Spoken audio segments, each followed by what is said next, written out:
really rest. Keep pedalling though. Keep pedalling, keep breathing.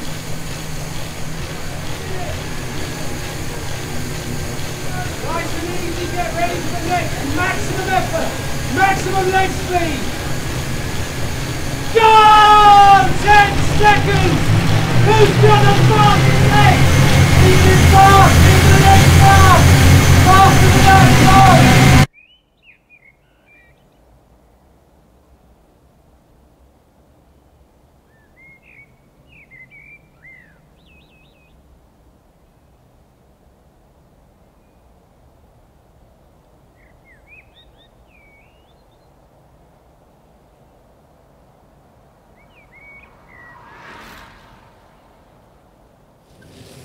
Cycling's been part of my life, really. The things I've done, the places I've been. And I probably started when I was about 10, and I'm now 79, so that's 69 years of cycling. At one time I held all the club records for the Herne Hill Bicycle Club, which I belong to. I reckon, roughly speaking, I've cycled about 400,000 miles in my life. There's this photograph my dad took of me at this very kind of jaunty angle, the angle that people take of new cars, and then when they're trying to show them off at their best. It's just like a slight angle with the front wheel rather jauntily kind of twisted to the right, and me looking really proud. And that was my first bike, and I suppose I was about 4. 3, 2, 1, go.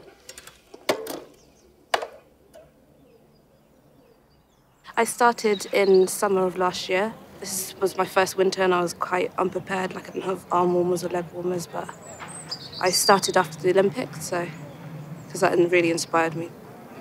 It was Bradley Wiggins' time trial, and I was just like, right, if he wins, then I'm going on Herne Hill website and I'm going to do some sessions. I don't know what it is about cycling, but it seems like so enjoyable and rewarding. You feel great when you know that you've got faster. This is the first time I've been in a velodrome. I absolutely love it. It's amazing. I could just go round and round all day. It's brilliant. It's freedom to me. My bike is freedom. It means I can get where I want to get. And it's fantastic if I've had a really tough day to just go out and have a little spin because it clears my head and it always makes me feel better. No matter how bad a day I've had, if I go out on the bike, I feel brilliant. I love it. Even if it's raining, I still go out. If it's snowing, I just love cycling. I make costumes for theatre and film and for museums.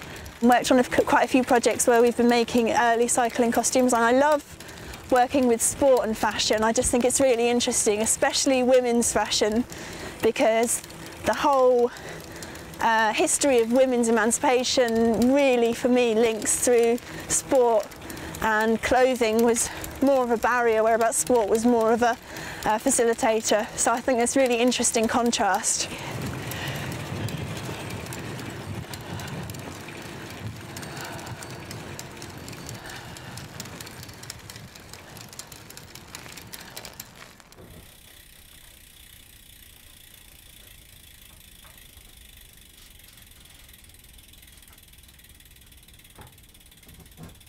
I made this bike myself, got all the bits together and chose them all individually. So it's nice to know that I built it, and if it goes wrong, I can fix it.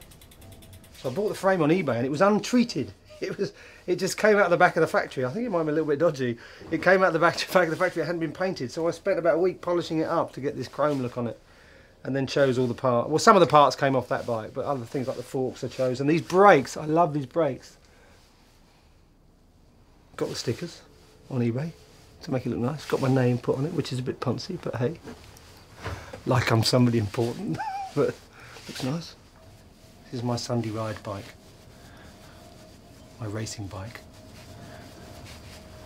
Well, what do you use this for? Well, that one's my mountain bike, so I used to use that for cyclocross, but now I use it for mountain biking. That last went out when it was snowing, so it's a nice mountain bike. That's my son's mountain bike, which he uses for mountain biking. He went to Wales on that before Christmas. That's my cross bike, which actually belongs to the club, but I do cyclocross racing on that. That's my son's cross bike, which also belongs to the club. This is my town fixed wheel bike. So it's like a track bike, but it's got brakes on it. So I can't ride my track bike around town. It's too nice. It hasn't got any brakes. This is so you can ride fixed wheel around town. So it's good for training. This is an antique Gillett that was built, I think, in 1969. Gillett is was the bike to have in the 60s and 70s. And my mate's dad, one of my mate's dads, used to be a bike racer, and this was his. And when he couldn't ride it anymore, he gave it to me, which is nice. So that I'd take if I was going to go somewhere where it would impress people, like a vintage bike fair. This is a folding bike that I built up just because I wanted a Brompton, but I couldn't afford one. So I've got a cheap old Rally 20 with fast BMX wheels. So if ever I'm going on a train, I need to take a bike on a train.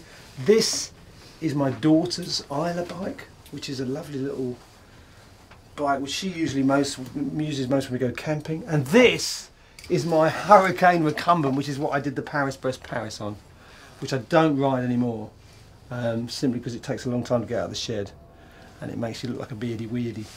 But I love it, and that's what I did the Paris-Brest-Paris on, although I think the brakes don't work anymore. I need to fix the brakes because they're disc brakes. So yeah, I do use them all, but this is the one I use the most.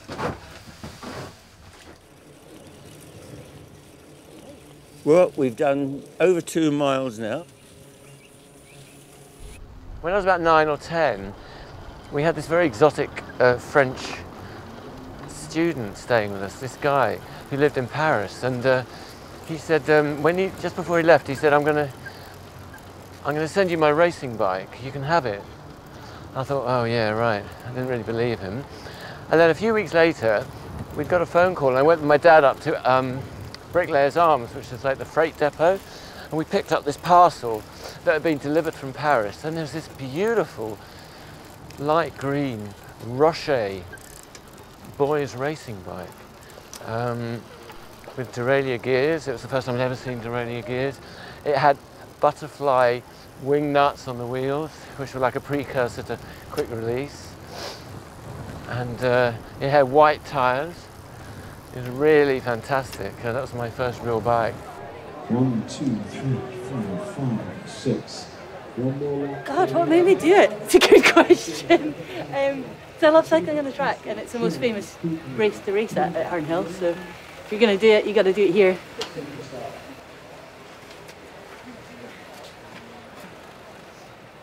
What's your ambition this race? Oh, to finish, to not fall off, to do as well as I can, really, and I want to come off feeling like I've given it everything, and if I didn't win or come on the podium or whatever, it's not through want of trying. I remember the first time I rode, I remember my induction being terrified of not being able to have brakes or gears or be able to stop pedalling. But yeah, it was only 1.5 years ago, I think. A year ago, yeah. Slippery slope. It's obsessive.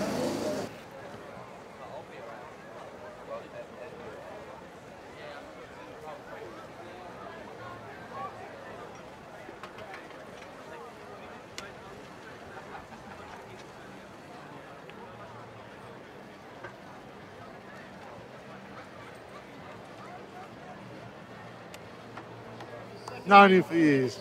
We used to race together a long time ago. He used to carry on racing and I've stopped. I've been racing every year since 1970 without missing a season. I enjoy it, I love it. It's my life. My mother used to race, and I believe that I know she was 3 months pregnant, and I've got pictures of her racing, and she was 3 months pregnant with me. So I'm born to it, you know. Graham, he do a lot of work, a lot of hard work. He do it because he love organising it to let me race properly, like. They needed a new organiser because the guy that was doing it decided he had enough.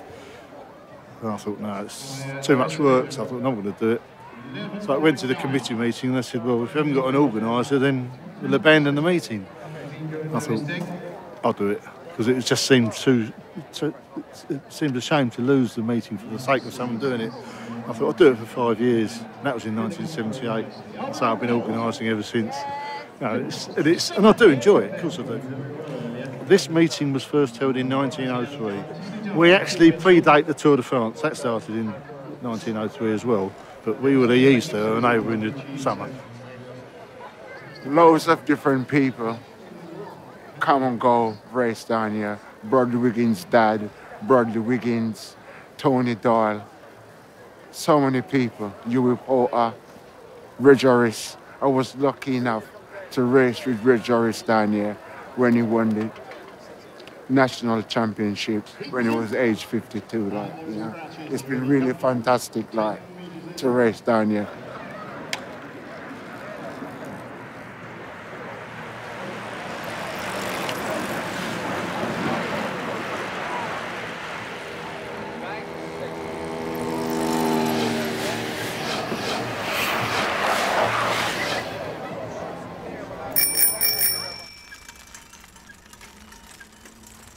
I really like cycling in 40s clothes, especially on this bike.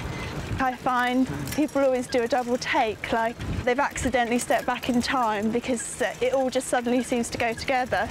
People certainly stop me and ask me a lot about the bike and whether it's original 1940s or whether it's new.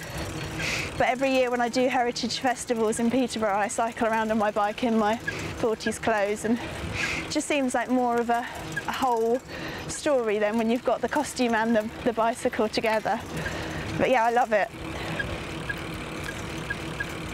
I learnt to cycle, I suppose, when I was about 6 or 7 I started, but it took me quite a long time, maybe because I'm a bit dyslexic and dyspraxic. I was quite clumsy, so I had a long time of cycling into things rather than round them.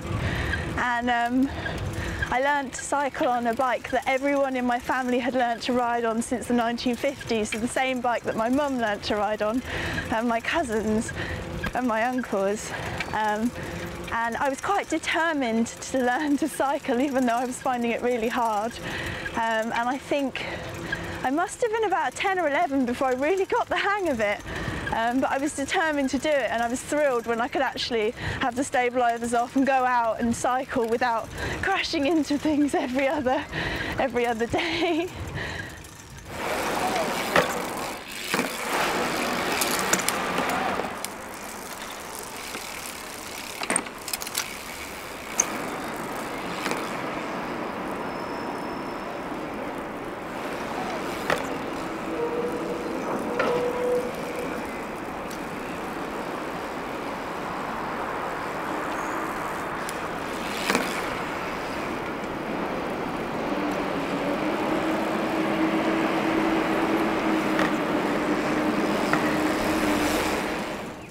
My bike is my independence.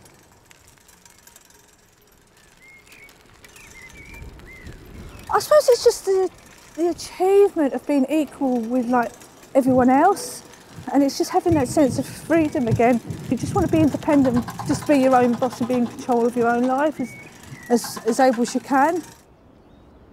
Going round and round and round wasn't doing anything for me. Yeah, it was great. I was toning, I was getting exercise and meeting the group, which, you know, they're so warm and kind and helpful and supportive. But I knew that I needed more of a challenge and I needed to get out there. I had this wonderful bike, I've still got it around the side, the Filibus, which is this German purpose-built child-carrying bike. And it has a seat on the front where you can see Lottie sitting on the front. And then later on I had a trailer bike that went on the back. So Fred's on the back. Again, maybe why he's so fast, because he used to be like, pedal! I could tell when he's not pedaling because you'd hear it. And we used to have these wonderful, that bike has made some of the best days of my life, because we used to go up to, well, here we've gone up to where, that's Prince Charles's house, isn't it? But we used to have these fantastic days on that bike, because I'd take them up to the Natural History Museum, and then, yeah, it was brilliant. And then we go to the Princess Diana Memorial Park. Terrific, terrific bike. I think if I had to say my favourite bike of all time, it has to be the Filibus, because, you know, I love racing and I love all that, but the days I had with the kids on that, wow, brilliant. We're doing almost 7 miles an hour now, you know. You've gone up a lot then. You are doing well. We think the weight you're pushing is colossal.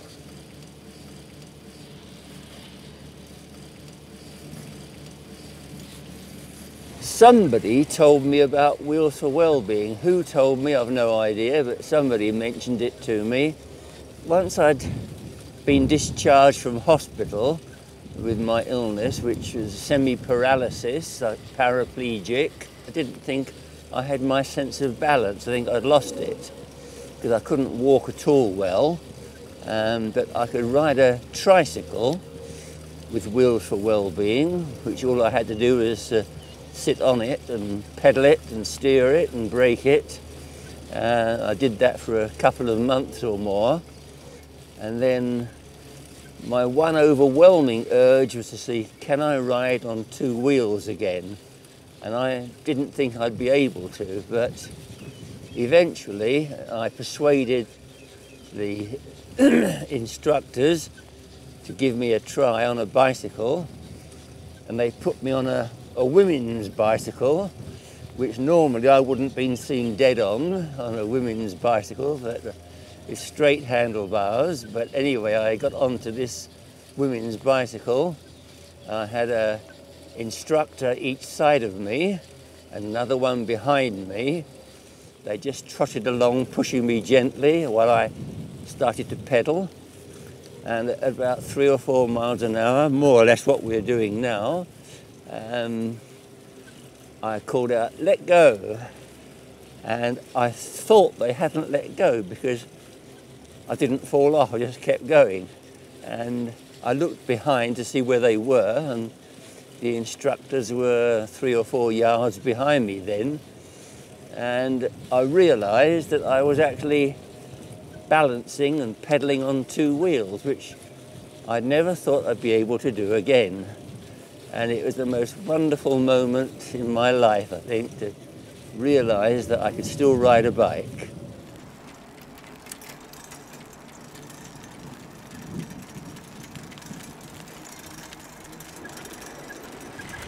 I imagine for the more rebellious cyclists, female cyclists, this has been very much what they would have worn around 1910. Some of them might have had split skirts, which basically just had a panel across the front for modesty. But certainly your really keen cyclists would have worn bloomers, not unlike these. It was commonly thought that cycling was encouraging women to behave badly. I suppose that's where it came from, was the fact that actually when women started to cycle, they realised that corsets were getting in the way, and you know, they wanted to just get rid of them. And I think cycling can claim a small piece of credit for the changing fashions and corsets becoming less and less popular.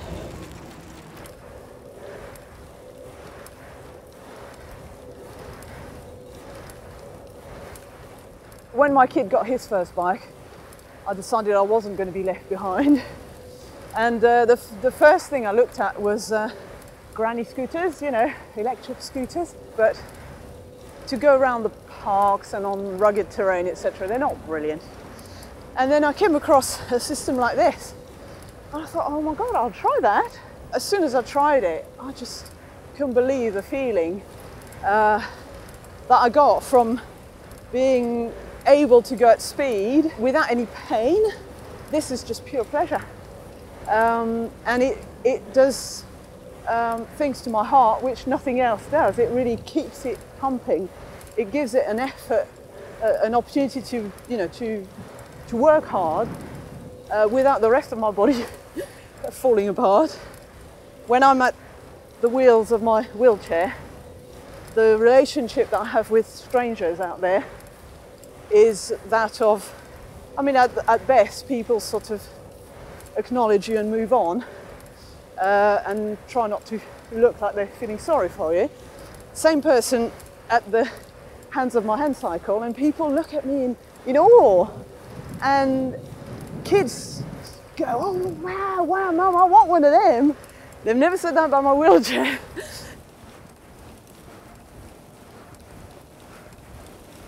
People are not just seeing me go by, they're actually acknowledging me, they're talking to me, they want to know what this is, and they're not talking to me about what my body doesn't do. They're talking about how cool my bike is. Fantastic. So it's priceless, really.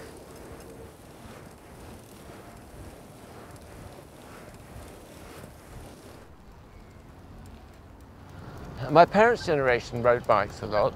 My mum went to Hereford High School in the countryside, and she rode 10 miles each way to school on an old kind of bone shaker bike. There's a kind of a missing generation somewhere. The next generation down from me didn't really ride bikes, and their children don't ride bikes. And now you've got kids whose parents can't mend their punctures. So they get bikes from catalogues, and nobody can fix them, and then they go in the shed and that's it. They don't see daylight until somebody decides to throw them away. And those are the sort of bikes we're getting donated into our recycle project. We collect our bikes from police, and they're in various states of, you know, dismemberment, and then we get young people in, and over 4 to 6 weeks or so they build themselves a bike. And at the end of that, they get the bike to take home with them. Can you feel that? Yeah.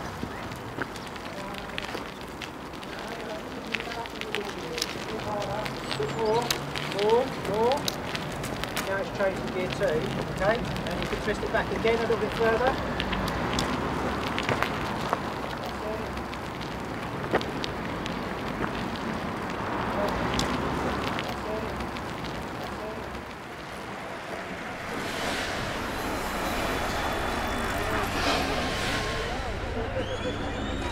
Now, a devil, who knows what a devil is? Most people won't imagine. It's an elimination race every time they come around. The last 2 riders in the bunch will be eliminated.